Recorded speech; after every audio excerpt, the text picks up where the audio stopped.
Buenos dias. Good morning. Good day. Uh, my name is Professor Ana Lopez, and I'm from Ostos Community College Humanities Department in the Latin American Caribbean Studies Unit. And today I will be speaking on the importance and relevance of El Grito de Lares, the Cry of Lares revolution today in Puerto Rico. And I'm doing this in the event of the Frente Independentista Boricua, who is celebrating El Grito de Lares in the diaspora in New York. So I want to sort of share some of the points in a nutshell of why the Grito de Lares is important and its relevance to today. And we can learn a lot of things from the past. In fact, the past can guide us to the future for the redemption of our freedom from U.S. colonialism. So in a nutshell, I will address 6 main points for this commemoration of El Grito de Lares on behalf of El Frente Independentista Boricua. I'm a member and a voice of this Puerto Rican diaspora. El Grito de Lares took place in a mountain town called Lares on September 23rd, 1868. So why is this event so important to us? First of all, I like to say that the Grito de Lares was the first affirmation politically of our nationhood. This is when the Puerto Rican people told the world, we are a nation and we cannot be taken away, and we're here to stay. At this point in history, Puerto Rico had more than 1 million inhabitants on the island, and nationhood had been forged in the earliest century through the mixture of the races, of the Taino, African, and European. And there rised a common Puerto Rican consciousness of nationhood. But it's not until September 23rd of 1868 that there was a declaration publicly and politically to the world that we had forged this nationhood. And the elements of nationhood, according to international standards, are one, that you have a distinctive land and territory, that you have a language, religion. The third is religion and culture. The fourth is that you have established your own economy. And the most important part is the common psychology, our own idiosyncrasies. So all these elements of nationhood are very present in the Puerto Rican people, even before the Grito de Lares event. 2, the second point I want to make is that we learn from historical research that in order to carry out the revolt in Puerto Rico in the 19th century, that there had to be unity in action. And the strategist unifying the Puerto Rican forces was Dr. Ramon Emeterio Betances. And he was originally from Cabo Rojo, Puerto Rico, and a man of African and Spanish descent. And it was Dr. Ramon Emeterio Betances who really was the mastermind of galvanizing this unity between all the social classes. And although Puerto Rico was divided into social classes and had a racial divide, they even had a code, a racial code, to make sure that people were kept documented as to their descendancy. Slavery was in full force, but Betances could not have imagined a free Puerto Rico and an independent Puerto Rico without the emancipation of slavery. So we say that the Puerto Rican Grito de Lares revolt was really a full revolutionary process. It was 360 degrees, as opposed to the one in the United States.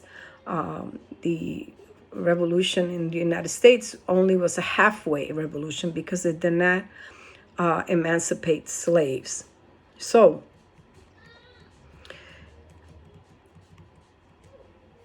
the emancipation of independence and abolition of slavery was part and parcel of this revolutionary process. The organization, number 3, the organization of rebels and their secret nuclei had to be underground, clandestine for the separatist movement to exist. And the idea was to wage a revolution and a revolt in every town in Puerto Rico. And the underground movement was a necessity to accomplish the freedom. Under Spanish rule, if anyone got caught in an insurrection against the Spanish colonizers, the penalty was death.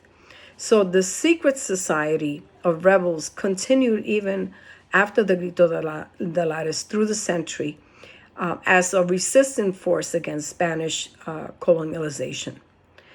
Number 4, and these are like 6 points that I think that we learn from the Grito de Lares that are relevant to even today's society and to acquiring Puerto Rican independence. Number 4, El Grito de Lares was supported by a strong alliance, and the alliances were with the Dominicans, Cubans, and Venezuelans, revolutionaries. This alliances gave fortitude for the revolutionary process to take place in Puerto Rico. In fact, the revolution was supposed to have taken place later, but Ramon Emeterio Betances was in the Dominican Republic securing the arms for the revolution. And there was an informant of the Spanish government that revealed his plan, and he was detained. So he was unable to return back to Puerto Rico with the necessary ammunition to defeat the Spanish rule. So the Grito de Lares then takes place a little sooner, the 23rd, and in the central mountain town, and spread to El Pepino de San Sebastián. And the importance is that the Grito de Lares is really, there was what we call the rural guerrilla warfare. They used the technique to wage war, but this was done in the countryside of Puerto Rico. And it had it taken place in all the towns and in the cities, then the revolutionary process would have given fruition to this independence. They lasted in Lares for over a week, and then the Spanish garrison came in and arrested all the rebels that they were able to capture. So the Lares flag is very similar to the Dominican flag because of this connection, historical connection with the Dominican revolutionaries. Cuba has a similar revolt called El Grito de Yara a few years later. And I meant to say that how Venezuela was involved was through Manuel Rojas, who was an immigrant and farmer in Puerto Rico from Venezuela. And he was in Lares. He lived in Lares, and he was Betances' right-hand man. He was the one that provided the military training to the Puerto Rican rebels. Number 5, the Grito de Lares revolt was a Black Lives Matter revolt and a Women's Lives Matter revolt.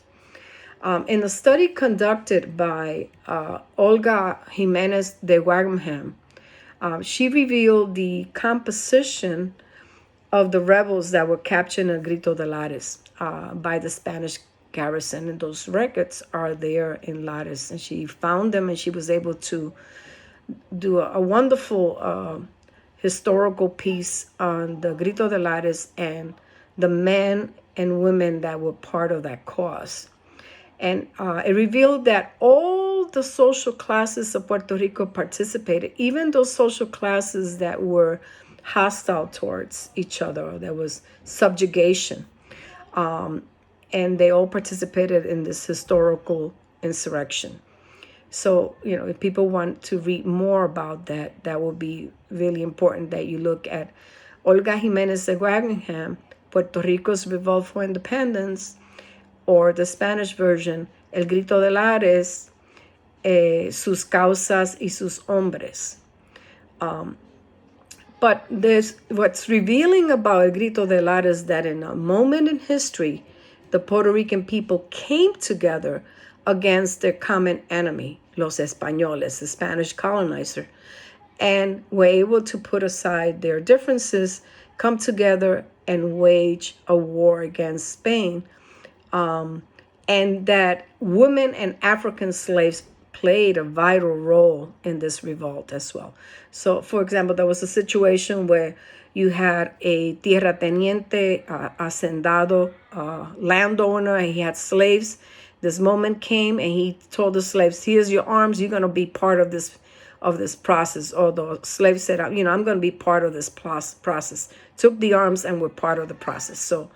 So the colonial economic relationship was not a pretext to keep them separated. Number 6, the Grito de Lares had a main organizer. Her name was Mariana Bacetti, and they used to call her El Brazo de Oro, the golden arm. And her job was to bring armed contraband from Mayaguez to Lares. And she was captured. Indeed, she was pregnant during the time of her capture by the Spanish garrison after the Lares revolt. And in this capture, Olga Jimenez de Wagenham finds that there were 551 rebels arrested, and that 40 of them died of a starvation in prison. And it was within this time that Eugenio María de Hostos, he was in Spain, formed alliances with the change of government that was taking place in Spain, and he was able to use his political influence in Spain to secure the amnesty of these political prisoners, Puerto Rican political prisoners of the Lares revolt, after 11 months. He had difficulty securing the amnesty release of Manuel Rojas because, according to the Spanish government, he was not Puerto Rican, he was from Venezuela. But Hostos, being a lawyer, was very good at advocating for Manuel Rojas, indicating that he had permanent residence in Puerto Rico and he was part of the revolutionary process, and therefore he was just as good as a Puerto Rican, and that they shouldn't use his immigration status the fact that he was born in Venezuela, as something distinctive. But Hostos was always an advocate for immigrants all around the world, not just relating to this particular issue.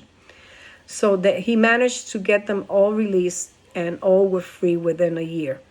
So we can learn so much from the past and utilize it in our critical analysis of what we need to do to advance the struggle for independence in Puerto Rico. And I would prefer to use the slogan, Un pueblo unido jamás será vencido. A people united will never be defeated. Black and women lives matter. We can wage the independence of Puerto Rico from different fronts and places. Que viva la revolución de Lares. En Lares se peleó, no se votó. Long live the Lares Revolution.